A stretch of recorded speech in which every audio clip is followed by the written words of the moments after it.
as she was listening to the stories that they were telling, she would pray blessings, or she would just be silently in her own mind praying into that.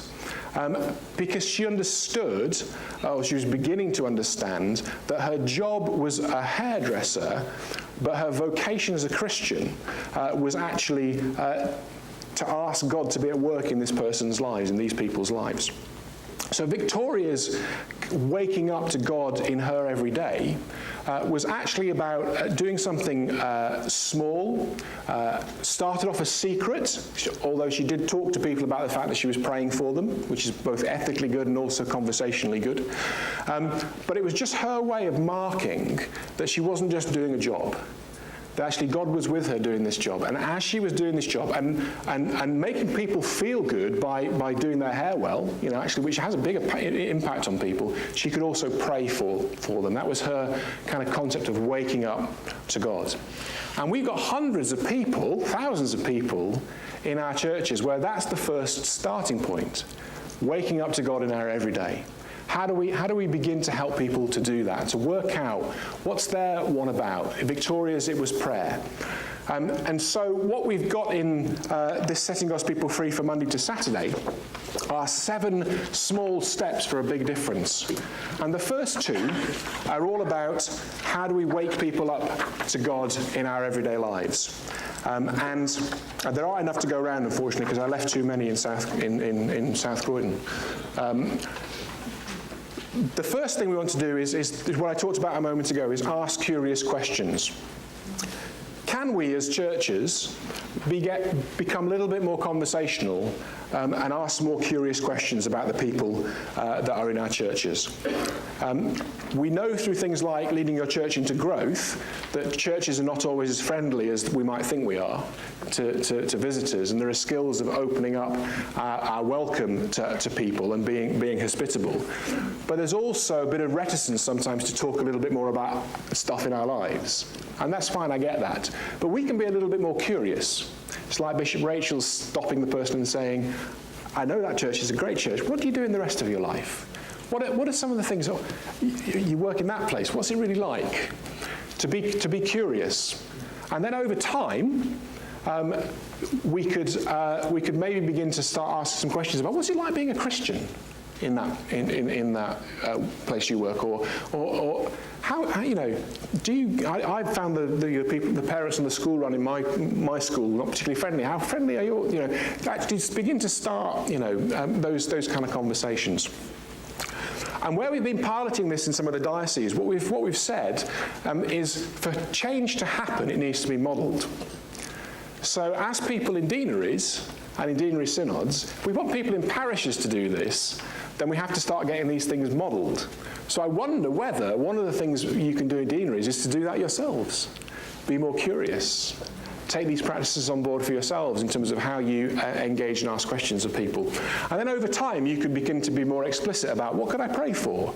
Or how do you think God's at work in those circumstances? And particularly if you've got small groups as well, that will help with that. So that's the first starting point, is to encourage people in churches to be more curious. And these leaflets are designed, and booklets are designed to give out in parishes and places. And you can buy them on the church print hub.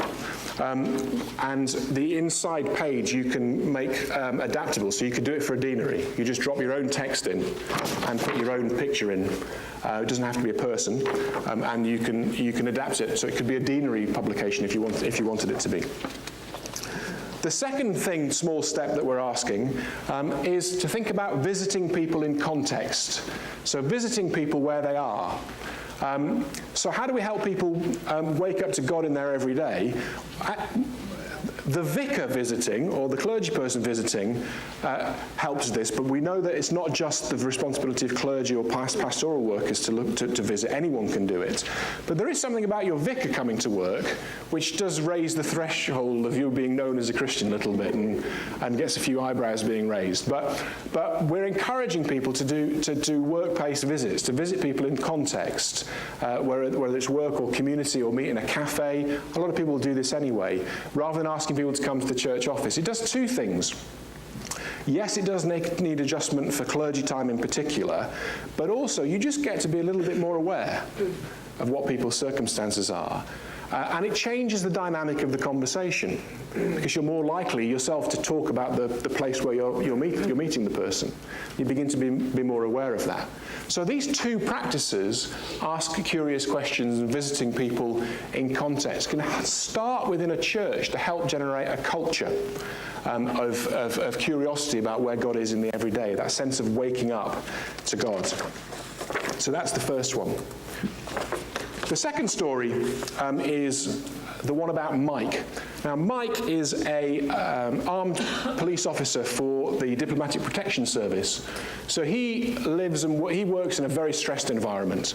As you can imagine, it's a very high-stress environment, and it's the kind of work environment where you can fill in the blanks on some of those phrases that might be being said, where there's a lot of tension, there's a lot of anger, there's fallouts, there's all sorts of things going on. And what Mike reflected on when he was thinking about his role was that, in a sense, he knows he has a vocation. Because there are certain jobs when, if you were to ask people what a vocation is, police officer might be one of them, teacher, doctor, those professions, people might be able to see those and imagine those mentally as a vocation, which helps sometimes to know that we're in a job that has purpose in serving society.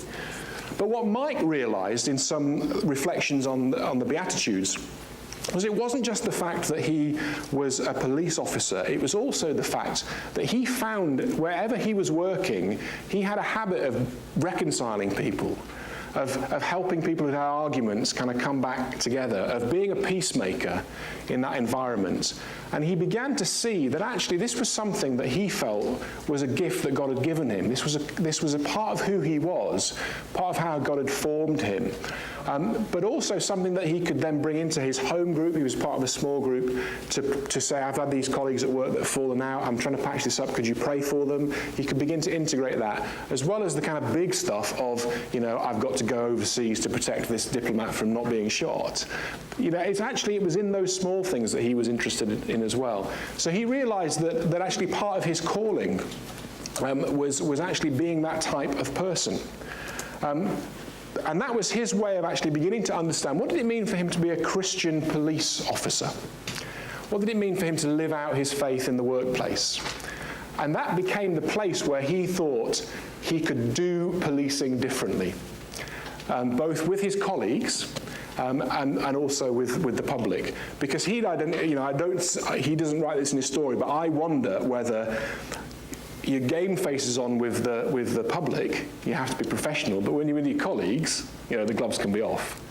So actually, that kind of professional, veneer in the locker room was not there, but he realized he had to be different in that environment. And so what he'd begun to do is realize that actually this is a way for him to express what it means to be a Christian in that particular vocation. And so the next practices that we're encouraging people to pick up, the first one's called This Time Tomorrow. Has anyone done This Time Tomorrow in their churches? Yeah, a few of you, or in deaneries.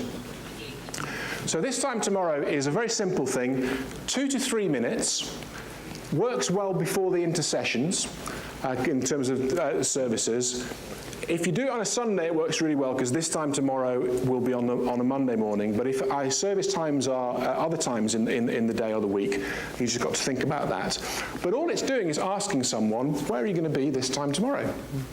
And it could be anything. It could be a child who's talking about going to school. It could be about someone talking about their work. It could be talking about someone who is looking for work. It could be talking about someone who is caring for a relative. It could be absolutely anything. It reflects who's in your congregation. And by sharing this story, we also get to know a little bit more about where God is sending us during the week and where God is with us during the week.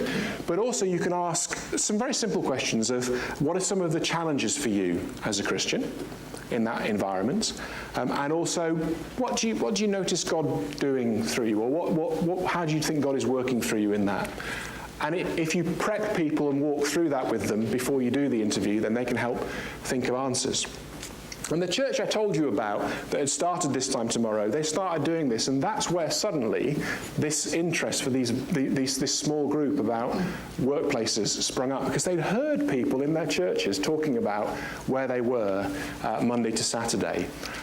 Some in work, some not in work, some volunteering in community spaces, being the whole people of God and talking about where God is sending